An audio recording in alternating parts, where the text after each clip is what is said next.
ગઈકાલે ગુજરાતના મુખ્યમંત્રી ભરૂચની મુલાકાતે હતા અને એમણે આડકતરી રીતે એક મેસેજ પાસ કર્યો કે ભરૂચને મહાનગરપાલિકાનો દરજ્જો મળવાનો નથી.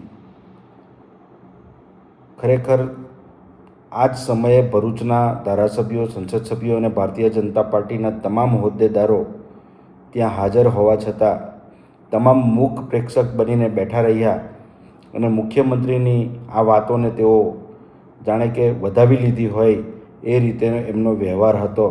ત્યારે ભરૂચ જિલ્લાની પ્રજાએ ભારતીય જનતા પાર્ટીને તમામ ક્ષેત્રની અંદર અપાર પ્રેમ વરસાવેલો હોવા છતાં પણ ભારતીય જનતા પાર્ટીની આ સરકાર માત્ર ભરૂચની સાથે કેમ અન્યાય કરી રહી છે. Bharuch Ankleshwar urban development authority 2012ની અંદર 10 વર્ષના રોડમેપ સાથે જ્યારે જાહેર કરવામાં આવી ત્યારે જે સ્વપ્નો બતાવવામાં આવેલા હતા એમાંના આજે માત્ર કાગળો ઉપર સ્વપ્નો રહી ગયા છે. તત્કાલીન ધારાસભ્યશ્રીઓ અને તત્કાલીન ભારતીય જનતા પાર્ટીના કરતા હર્તાઓએ પ્રજાને મૂર્ખ બનાવી છે અને આજે જ્યારે મુખ્યમંત્રી ભરૂચની ધરતી ઉપરથી ભરૂચની જનતાને અન્યાય કરતા હોય એ રીતેની વાત કરે અને ઠોસ પ્રસ્તાવ આવશે તો ચોક્કસ ભરૂચ માટે તેઓ સારી યોજનાઓ મૂકશે. આ વાત તદ્દન પાયાવિહીન છે. આ એ ભરૂચ જિલ્લો છે કે જે ઔદ્યોગિક રીતે ધમધમતો છે અને ઔદ્યોગિક જિલ્લાને કારણે અહીંયાથી રાજ્ય અને રાષ્ટ્રને ખૂબ મોટી રેવન્યુ મળે છે અને તેમ છતાં પણ ભરૂચ જિલ્લાની સાથે આ અન્યાય થાય છે. 40% જેટલી જમીનો ડેવલપમેન્ટના નામે કપાત કરવામાં આવે છે, પરંતુ અહીંયા નગરપાલિકા હોવાને કારણે એ જમીનો ઉપર કોઈ વિકાસ થઈ શકતો નથી.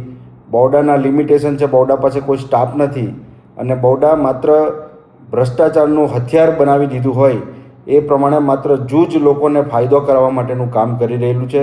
ત્યારે આ તમામ બાબતોને ધ્યાને લઈને ભરૂચ જિલ્લાને અન્યાય ન થાય એ માટે સરકારે પુનઃ વિચારવાની જરૂર છે. નહીં તો આવનારા દિવસોમાં ભારતીય જનતા પાર્ટીના જે નેતાઓ છે એ માત્ર જૂઠાણા ફેલાવી અને લોકોને ગુમરાહ કરી અને મતો મેળવે છે એ આવનારા દિવસોમાં શક્ય થવાનું નથી. મુખ્યમંત્રીશ્રીના આ વલણને ભલે મૃદુ અને મક્કમ મુખ્યમંત્રીની ભારતીય જનતા પાર્ટીના લોકો વાત કરતા હોય, પરંતુ મૃદુ અને મક્કમ મુખ્યમંત્રી હોય તો તેઓએ ભરૂચ જિલ્લાને જૂજ લોકોના હાથમાં સોંપી દઈ અને અન્યાય ન થવા દેવો જોઈએ એવો મારો સ્પષ્ટ એમને માંગણી છે. અને આવનારા દિવસોમાં તત્કાલ ધોરણે ભરૂચ મહાનગરપાલિકાનો દરજ્જો પ્રાપ્ત કરે અને અંકલેશ્વર અને ભરૂચ નગરપાલિકાઓ જે છે એ તમામનો જે રીતના હરણફાળ અત્યારે ભરાઈ રહેલી છે અને જે વિસ્તાર વધતો, શહેરી વિસ્તાર વધતો જાય છે. આજે અંકલેશ્વરમાં પણ વાલિયા ચોકડીથી લઈને આગળનો કોસંબડી અને કોંઢ સુધીનો વિસ્તાર રહેણાંક વિસ્તાર તરીકે ડેવલપ થઈ રહેલો છે અને આમ છતાં આટલો ડેવલપમેન્ટ પછી પણ ત્યાં ટીપી સ્કીમ કયા કારણોસર મુકાતી નથી, એ કોને ફાયદો કરવા માટે આ સરકાર કામ કરી રહી છે એ ચોક્કસપણે લોકોને માટે નહીં પણ જૂજ લોકોને માટે આ સરકાર ફાયદો કરવાનું કામ કરી રહી છે. ત્યારે ભૂપેન્દ્ર પટેલની સરકારને અમે આ વલણને સખત શબ્દોમાં વખોડી નાખીએ છીએ.